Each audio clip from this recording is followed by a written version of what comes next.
Assalamu alaikum wa rahmatullahi wa barakatuh. Ahlan wa sahlan wa marhaban bikum. Welcome to another edition of the Moulana Sulaimaan Ravat show here on Hilaal TV. Well, it's days to go before the elective conference of the ANC. That's the ruling party of the country. Whenever we discuss these issues, I reiterate the point because I know that people have this mindset, not everyone, but many, that why should we even bother? What difference is it going to make? More of the same. Zuma went, Ramaphosa came. Here we are, stage 6, and further fears of even higher levels of load shedding. What's really improved in terms of our lives? What difference does it make whether it's this party or that party? Nothing changes. There is this negative mindset, and that is a discussion on its own. But whether you like it or not, this is the ruling party. Whether you support them or not, you vote for them or not, they are currently at the helm of the country, and therefore there's that degree of interest in what happens in terms of their leadership contest. The party is not only about the leadership contest, although much of the focus revolves around that. The conference is also about policies. How many of those policies actually get implemented is another discussion. But we are going to be discussing this exclusively on the program today with Angelo Fick, who's the head of research at ASRI. Angelo, assalamu alaikum. Welcome to the program. Walaikum salam to you and to your viewers. I'm sure, Angelo, you've covered many conferences of the ANC, national general councils, policy conferences, elective conferences. How similar and how different is it this time around, broadly speaking? So in terms of similarities, the continuity is this is an organization that is dealing with the same issues around internal integrity, internal coherence, auditing of its branches, not being clear yet which of the branches will be in Nasrik on between December 16 and December 20.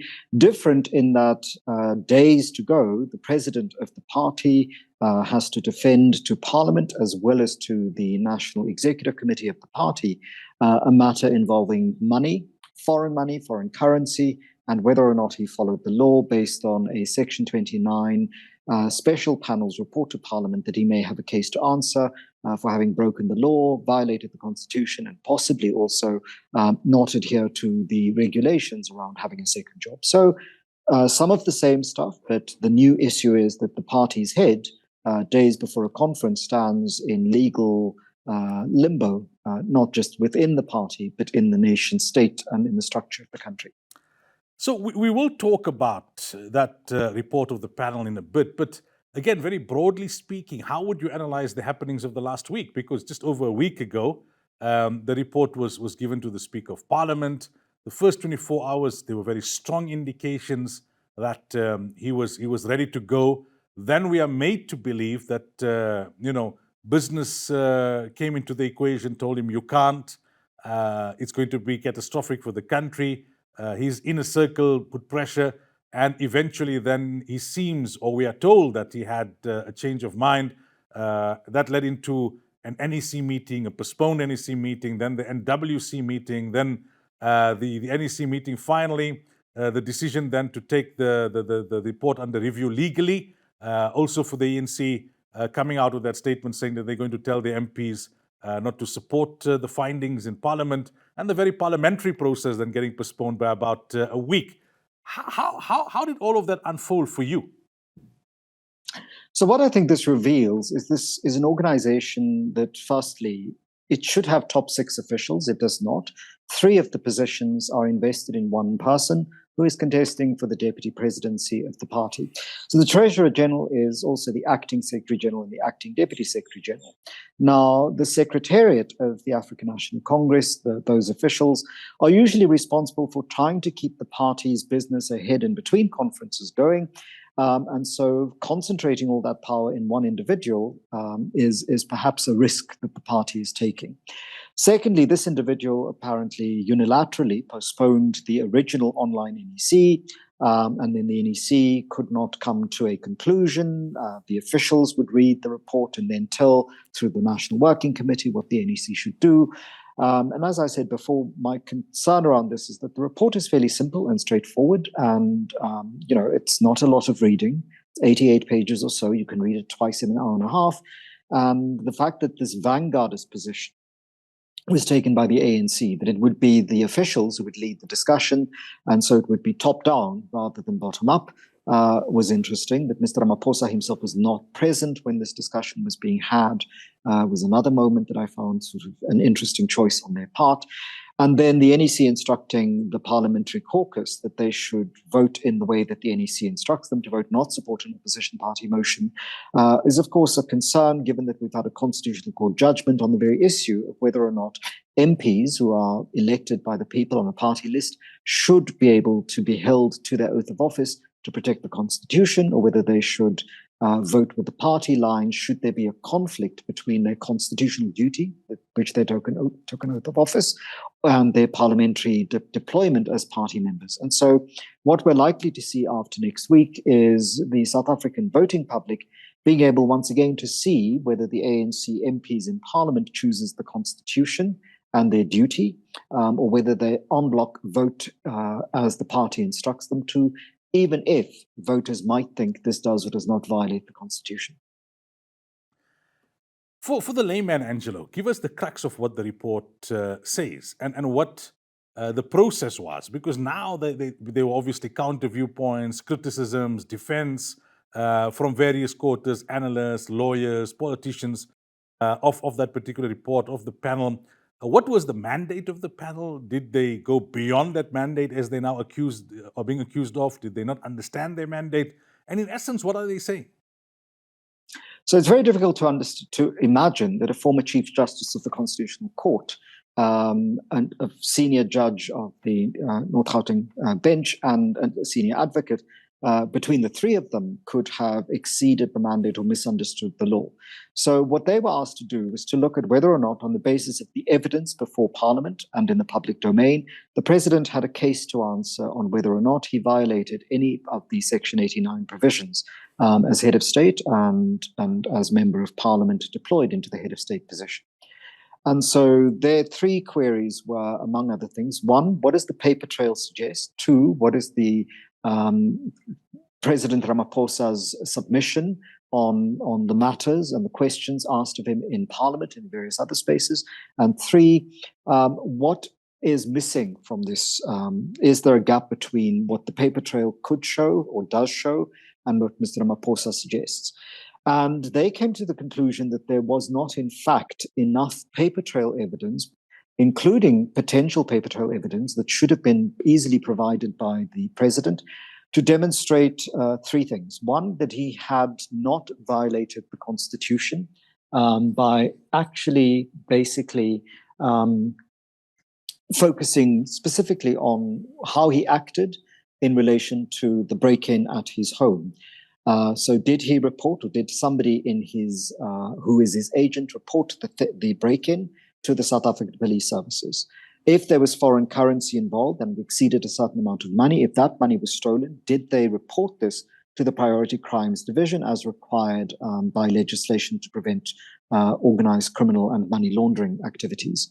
And then thirdly, did he in fact benefit from doing work outside his position as head of state and head of government that was remunerative? In other words, in involving himself in the sale of Buffalo, was he in fact benefiting financially from a job which violated provisions around how MPs and members of parliament and members of the executive can and cannot conduct their lives while they're in office? And so these are three of the provisions that they were concerned with, also that there wasn't enough evidence provided by the president, or not enough coherent refuting evidence provided by the president to indicate that this was not in fact the case. Now, in terms of the conclusions, much is being said that you can't accept this as a kind of final conclusion on the matter, because the report itself says it did not have all the facts before it. It didn't have the resources to dig deeper, to interview some of the key role players. So how seriously do you take a finding like this, if this is indeed the case, that a panel of this nature cannot do the work to the extent that perhaps the Hawks can, or a court of law can interrogate? Absolutely. So this is a parliamentary committee that will, Their recommendations went back to Parliament, and Parliament must make a decision on whether to act on the recommendations. The recommendations are that the president has a case to answer. Now, in the separation of powers doctrine, it is the duty, the constitutionally mandated duty of the legislature to hold the executive to account. And we have a constitutional court judgment, the EFF versus the Speaker of Parliament, that actually focuses precisely on this. And this report quotes that constitutional court judgment read out by the then Chief Justice Moulana. So this is not to suggest, the report does not say the president is guilty. The report says that given what is in the public domain, given what is on record in submissions to Parliament, and given what is on record through the various law enforcement agencies, there is a case to be answered, and the president must simply clarify what his actions were. And in doing so, the case would go away. So if he can provide, one, proof that the money that was brought in, what that amount was, that he has verifiable business valid receipts, indicating also his knowledge that the money entered the country legally, that it was declared, and that two, once the 580,000, if that is indeed the amount, had been stolen, whether he reported, given the amount of money, the theft of that money to the Priority Crimes Division, Directorate. And then three, whether or not he can prove beyond a shadow of a doubt, and that's quite easy to do, that he was not in fact gaining money from working in buffalo sales. There's a minor issue that is raised, which is whether or not he leaned on, spoke to, approached the Namibian head of state in order to deal with this matter, because it became a cross-border issue. And then also, which of the officials in his employ, in his personal security detail, may have involved themselves in trying to construct a parallel investigation to the one legitimately required by the South African, would legitimately be required, which is a case with the South African Police Services that has a docket number. And if this does involve a threat to the life of the head of state, what other kinds of processes would have been involved there? So this is, again, not something that suggests the president and his supporters should be playing the kinds of rhetorical games that they're playing. This is a simple matter of providing, as young people used to say, the receipts. If you say this is what happened, then there should be a paper trail, and you should be able to provide the paper trail to prove your version of those events. And all of us as ordinary citizens would be asked the same kinds of questions when we are investigated for similar kinds of issues. We would be asked, do you know where this money came from? Can you prove that the money came from where you say it came from? And then do you have a receipt to say that you actually disbursed this, that there was an exchange going on? And if the money went missing, everybody from your insurance company to the Reserve Bank would want to have some kind of record that you reported that amount of foreign currency having been taken from your home. So that said, is COSATU correct when it says then it's premature to ask the president to resign? He must be given more opportunity to answer to answer the reservations that have come to the fore in that particular report, to answer the questions that have come to the fore in that report after his initial submission. Well, one does want to ask, how much time does the president need to answer these questions? Because from that day, more than 6 months ago, when Arthur Fraser walked into the Rosebank police station and laid charges at the police station, the president should have been able to, at the most within a week, have been able to provide the paper trail, the paperwork demonstrating that the charges had no merit to them. That in his submission to questions directly asked of him by Parliament, he couldn't provide answers that were legally satisfactory to the expert panel, the independent panel, is another concern. It should not take 6 months to be able to prove this. The fact that so much of this is now being played out in public is, I think, part of what the concern is here. Things may look very particular in a public gaze, and we may judge him to be innocent. We may suggest that it is it's silly to request people to keep elaborate receipts for transactions from 2.5 years ago. But we know that if you're an ordinary taxpayer, you should have to keep your records for up to 5 years should SARS wish to investigate and audit you. So again, this is no ordinary situation. Those of us who faced with this kind of stuff in an ordinary situation knows that we have to keep our paperwork for a very long time. And so similarly, as the head of state, as the former deputy president, as the president of the majority party, the governing party of the country, as a businessman of long standing, and as a man who says he came into office to fight corruption, Paper trails, paperwork, receipts are precisely what you keep because you're trying to avoid precisely this kind of potentially defamatory and career-destroying action from people inside your circle or enemies outside your circle. And so it is curious that COSATU, the Trade Union Federation, should suggest that the president needs more time. What will he be able to provide in this more time other than technical challenges without providing just the paper trail and the documentary evidence that makes these charges go away? That says, here is the receipt to show that I received this money in good faith, or my business did. Here is the docket number to show that it was reported at the local police station. Here is the case number and the correspondence with the Priority Crimes Division. And here is the legally registered paperwork that shows that I'm not, in fact, an employee of the Buffalo Trading Business, nor do I run it as any kind of director. It happens to be on my private property, and I was in conversations with people who work there, but they were not accountable to me as some kind of manager or boss. These are very simple things to do. And the fact that it's taken more than 6 months and the president still can't do it, I find it curious that people suggest that he should be given more time to challenge this on judicial review, to provide all sorts of other legal avenues, when there is a very practical avenue that should be followed. You are watching the Moulana Sulaimaan Ravat show here on Hilaal TV. We're speaking to Head of Research at ASRI, Angelo Fick. We're talking about what happened in the last week in the bid here in South Africa as a result of that report, the Pala report, if you want to call it that, and the subsequent developments. We're also going to be talking about how all of this impacts on the conference that is to come. Angelo, let's talk about the parliamentary process now. You know, there was a lot of focus immediately thereafter in terms of what the president was going to do or not going to do, the ANC processes, NEC, NWC, etc., etc. But in Parliament, the postponement and now what's likely to happen there? So from our previous experience of having a head of state accused or having to face a charge of having violated the constitution, this is the matter of Jacob Zuma and how Parliament did or did not hold him to account during the Nkandla saga. There's a constitutional court judgment that reminded all MPs, the Speaker of Parliament, the President of the Republic of South Africa, whoever holds that office, and the general public, that the President is a constitutional being, that members of Parliament, they work their lives as members of Parliament. This is why we pay them the amounts of money that we do, in excess of R1 million per MP, that they are guided by and entirely structured, their work is structured by the Constitution. The day they become MPs, they take an oath of office to stand by and protect the Constitution.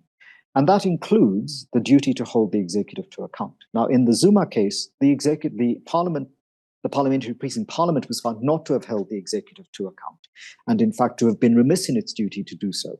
If the ANC goes into this and does not allow for just a debate, if they're going into this having prejudged the situation and telling their MPs that simply on the basis of the inconvenience of this particular motion, they should vote against the motion, that would, I think, raise for many South Africans a concern that we've learned nothing since the Constitutional Court judgment, indicating that there is a direct conflict between often what a party requires and what somebody who took a serious and solemn oath of office to protect and stand, in support of the Constitution may have to do. And let us not forget that coming out of that particular set of judgments, there was a different case which then caused us to have electoral reform to allow ordinary South Africans to be able to access the National Assembly, precisely because of the stranglehold that political parties as organizations have over their members in the legislatures, which often leaves ordinary South Africans unable to contest those national and provincial elections, and therefore a certain kind of voice is missing. And so we must not be at all fooled that parties may vote as they wish, and the consequences can only be held during the election period. And this is, I think, a crucial thing that many South Africans looking to that parliamentary vote is going to ask themselves. Did these people choose their parties over what their constitutional duty required? Or did they perform their constitutional duty in good conscience, regardless of what the parties may have found convenient and expedient for their own survival? What about the media and their coverage in recent days? I mean, there has been a criticism that had this been a report against Jacob Zuma as compared to a report against Cyril Ramaphosa, the whole tone of the reportage would have been very different. There are those who suggest that you've got to look closely at these big media houses, and who the shareholders are, the companies within which they sit, and what those companies feel in terms of President Ramaphosa remaining in office. I think one question that also came up, which to me was a fairly valid question: how is it that none of the local media, when it's of greatest interest to us, it's our president, managed to track down the buyer? And it was what I think Sky News that eventually managed to get hold of him. And well, his narrative we can talk about later. But is the media somewhat lackluster in this issue, just doing what they need to do so they don't stand accused of not reporting on how the president is implicated, but not having the kind of I think motivation to use their reportage to almost kind of like push in the manner that they did towards the end of the Zuma era in a particular direction? Absolutely. So here one wants to draw distinctions between three kinds of media organizations. So there is, of course, the public broadcaster, which for a long time was compromised and operated under the Zuma administration, and some would argue even under the Mbeki administration, as a de facto state broadcaster. And so I think over the last few years, many people have looked to the SABC and seen improvements of what they felt were signs of hope, that we could return to a public broadcast ethic rather than a pro-government propaganda arm of the state broadcaster. Then there are the corporate broadcasters, and as you pointed out, those privately owned broadcasters, whether they're in television or radio, are subsidiaries of larger corporations and corporate conglomerates. And in those larger corporate conglomerates, there are businesses that are in direct business with government and with various other government and SOE entities. And then there are, of course, community media. Now, community media suffer the lack of having personnel and resources to do the kind of massive investigative work that is required to deliver the kind of paper trail following. And so it's up to corporate and public broadcast media to do so. What is interesting, as you point out, is that it was a foreign outlet that proceeded to investigate this and come up with the answers and track down this man. What's also interesting is just how much airtime is given to defenders of Mr. Ramaphosa. Now, this is not because I think him guilty, but it's interesting to compare it with what they do and what media houses do with other people, particularly, and not even Jacob Zuma, other people who stand accused of this. Their supporters are not being given lots and lots of airtime to muddy the waters or to suggest that there is a problem with the process.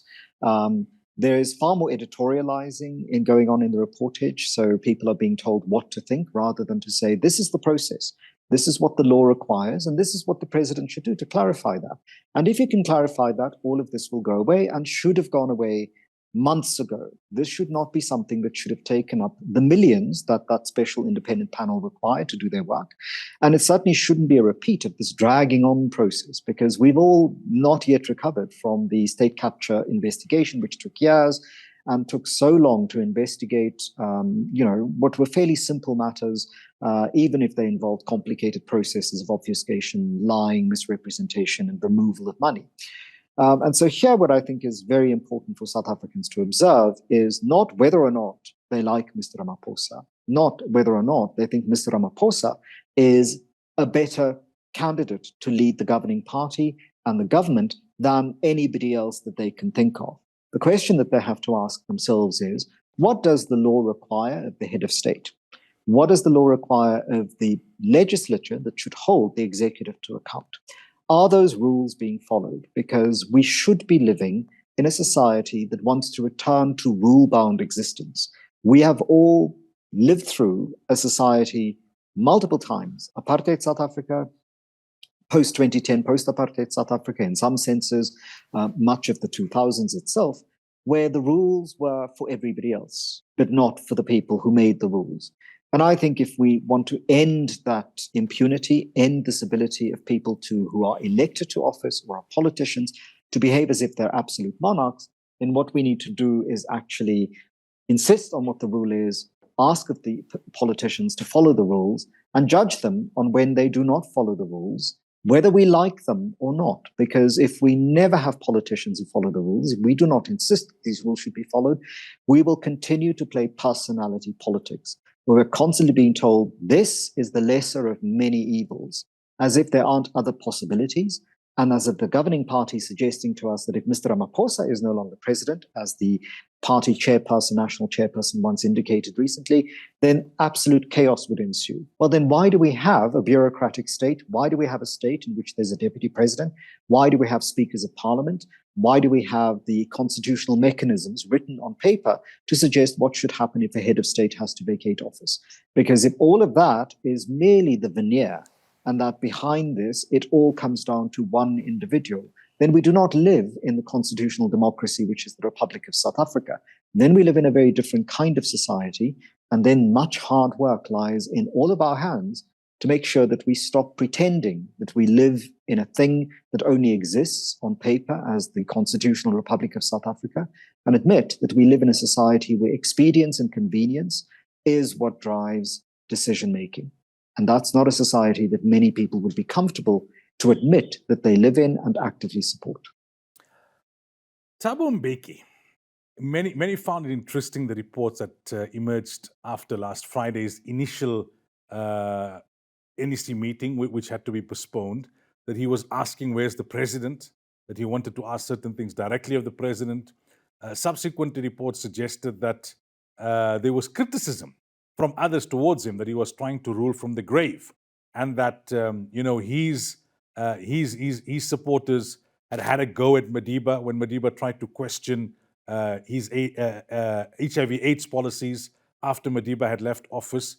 That said, I mean, there is this understanding that you don't interfere too much once you've left office. But on the other hand, former presidents are allowed to attend meetings. Surely it has to be for a purpose. It has to be for a reason, and their wisdom must be shared, even if you don't like what it is.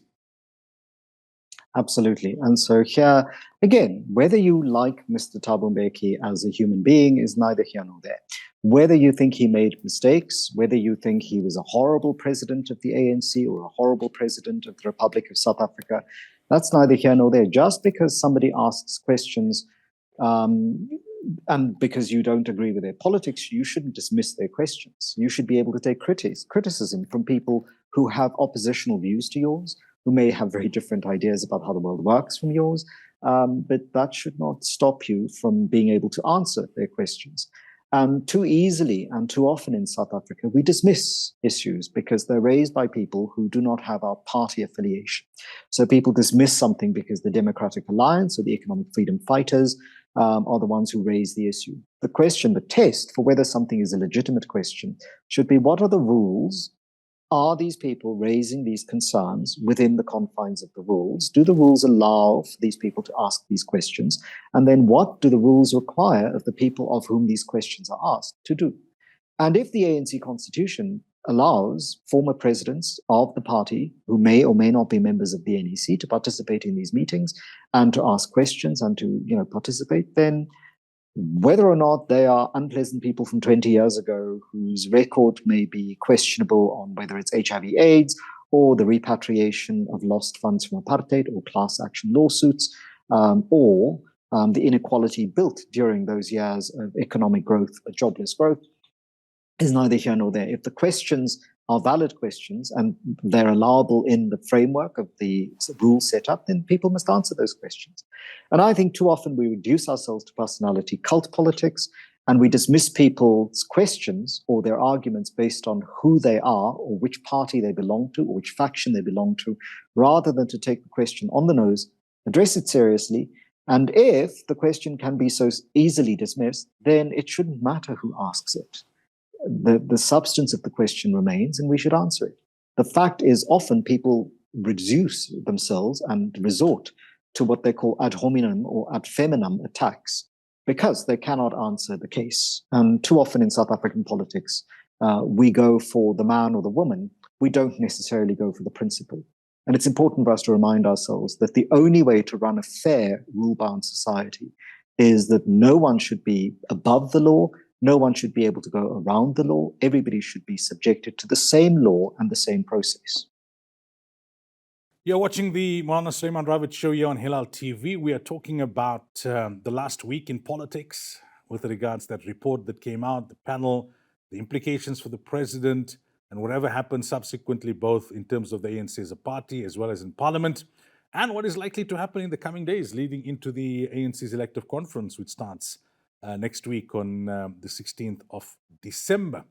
So, Angelo, how much of an impact has the happenings of the last week had on the upcoming conference, and in which way? 6-7 months ago, before Arthur Fraser did what he did, there was almost like a kind of consensus that if nothing out of the ordinary happens, the top job is Ramaphosa's. No one's going to be able to beat him there. It was about the other positions. Something out of the ordinary did happen, but then too it was felt that okay, this will injure him somewhat politically, but he'll get through it. Now we've seen that he was supposedly on the verge of resigning. He's no longer doing that. He's going to fight. It seems like he had the numbers at the NWC and the NEC, although there are those who suggest that perhaps the NEC just didn't want to be recalling a president when he had 1 week left in his term. How much of an impact has this had on Ramaphosa and his chances and on the overall dynamics of the conference now? So what it reveals for the ordinary public, but what it also reveals for all those delegates and all those branch members who have are sending those delegates to the conference, is that the party may be in greater disarray than even they had imagined. That they could get to a point where the electoral committee of the ANC could announce the nominations for the top 6 officials, that the front runner by more than half the number of votes of the next candidate could have that kind of branch support, and then through a mechanism independent supposedly of the party, but through parliament, that the party's parliamentary caucus had set into motion, could become somebody embroiled in all sorts of problems.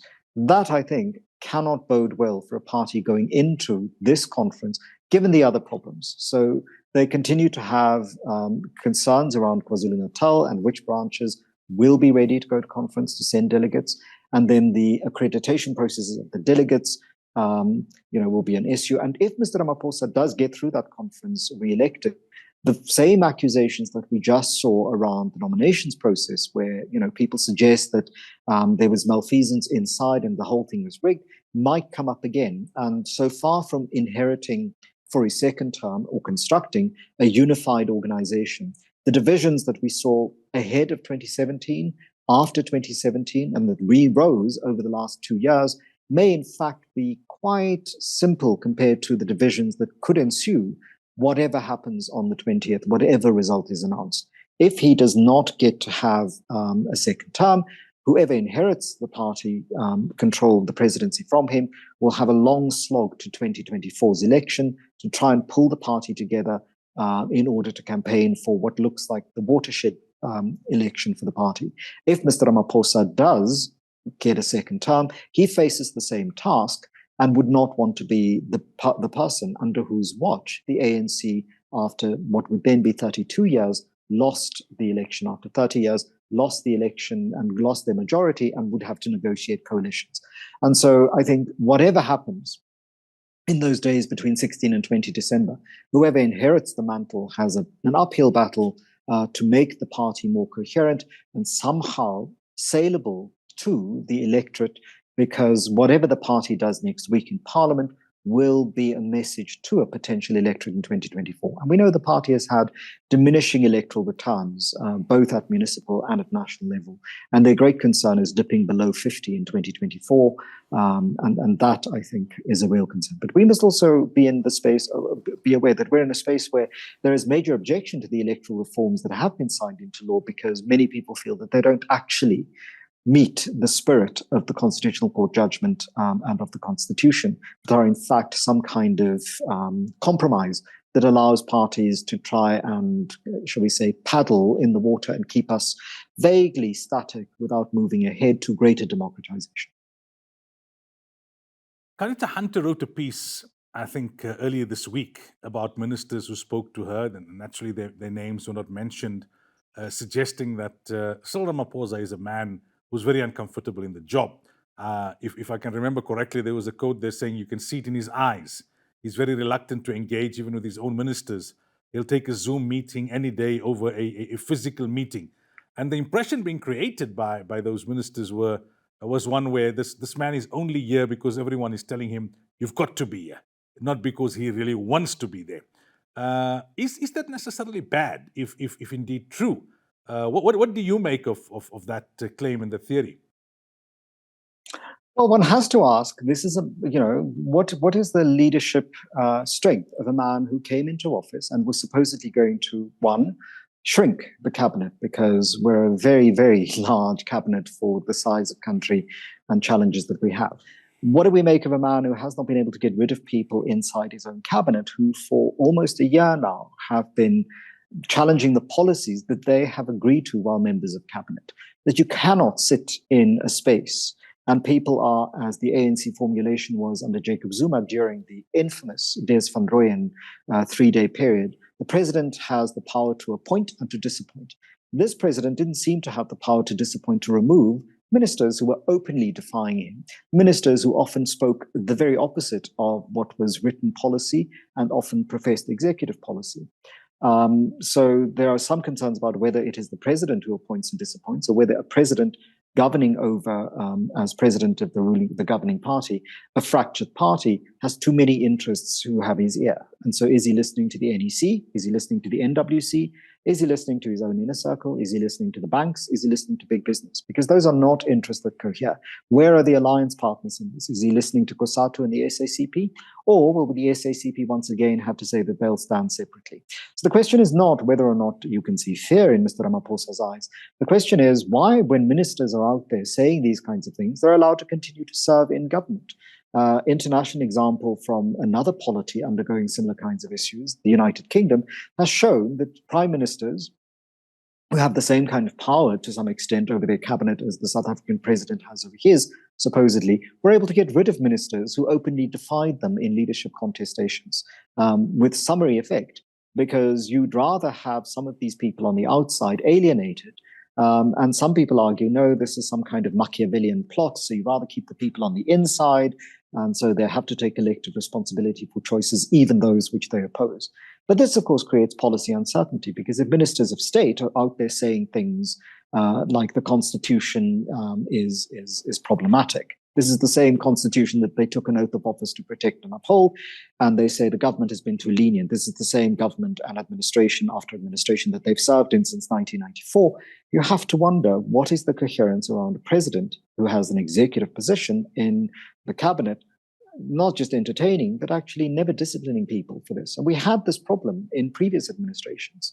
Under the Jacob Zuma presidency, ministers often did things that were entirely in violation of what was the expressed policy of government, and even the policy of the ANC. Faith Mutambi's policies and communications, for example, around spectrum allocation and the digital migration, none of that happened. And this is partly because we have people who say that they're the ones who appoint and disappoint, but actually there are great powers behind the scenes who are not elected by South Africans, who seem to have the ear of power and the ability for power to act or to not act.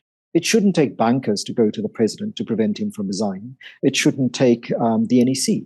This should be a person who can make decisions on his or her own about their conduct, be able to defend it, and be able to act on that conduct. And the president of the ANC is not a weak figure. The president of the ANC has the power to steer the direction of the party. And if he is unable to do that, and if people who serve in the NEC and as ministers of government can go in public and say these things, one does have to ask, at what price do ordinary South Africans have to, live in a state that cannot attain stability because the party that governs it refuses to engage in self-stabilizing activities? So then, all said and done, how optimistic are you that the ANC will emerge stronger, in that it would be better able to serve South Africans after this conference, irrespective now what happens in terms of the leadership contest?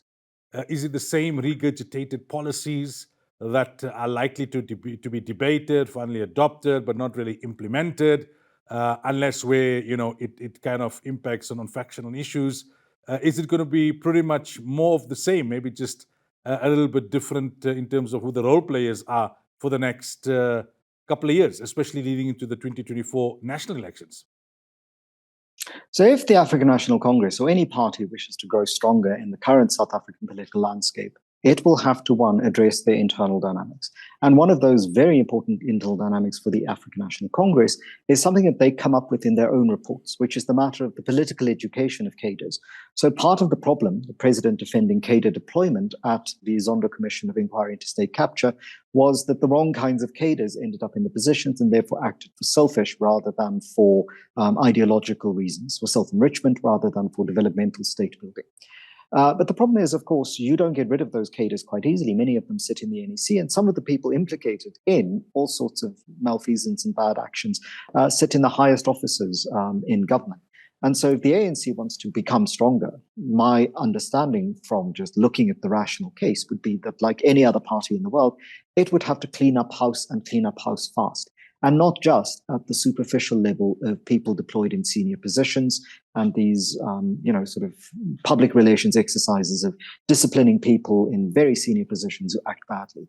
It would have to clean up house from the bottom up as well, because it's at the branch level that things start going wrong. If there is poor political education in the ANC, as report after report from inside the party indicates, that poor political education happens at branch level. And if bottom up is the structure of election, delegation, and deployment is in play, then of course people who make those choices, if they are not politically educated inside the ANC's project, may not be, in effect, be able to realize the ANC's policies. And then at the same time, it has to adhere to the law, and it has to begin to cut the costs of challenging the law at every convenient moment if it wants to regain the trust of ordinary South Africans, to make them voters for the ANC. And the same goes for any other political party. The survival of individual politicians should not take precedence over the survival of the party and the party's professed on-paper project. And too often it has become about reduced support for the party in elections across several party organizations in South Africa, which is then, well, let us then keep what remaining spoils come from elections to an inner circle. And again, here, if the majority of people in South Africa are 27 years old or younger, why are so many of the people in the African National Congress in the senior position 60 or older? Are we still dealing with reparations to individuals for their sacrifices from 40 years ago, when the majority of South Africans weren't alive? And this, I think, is a tough question for any organization to ask itself. But for a party like the ANC that has this internal struggle and sits with a state that its own actions, the actions of its deployees, has to a certain extent weakened, it's a much tougher ask. And so it is very difficult to see how the ANC can pull itself together between now and 16 December, and then how across those 4 or 5 days it can then pull itself further together before it makes its January 8th statement in 2023 under whatever the leadership is, and not just the top 6 officials, but the entire NEC, and how they see renewal in the party possible in the 2 years or 18 months between that January 8th statement and the 2024 general elections, under whatever form the new electoral legislation process will take for voting. And that, I think, is a tough ask, but it's an ask that the ANC has brought upon itself and will have to engage. Angelo, as always, thank you so much for your time and for your fascinating insight and perspective. Really appreciate it. Thank you so much. Have a great day and go well. And have a great break during the holidays. Thank you. That was ASRI's head of research, Angelo Fick. I think we have a responsibility to the country as citizens to at least make dua that we get the best possible outcome from this ANC's elective conference. Follow what's happening, be educated, even if you're somewhat disillusioned because of the state of the country. But we can't give up now, can we? We've got to try and do our best under the circumstances. Until next week, inshallah, fi amanillah. Assalamu alaikum wa rahmatullahi wa barakatuh.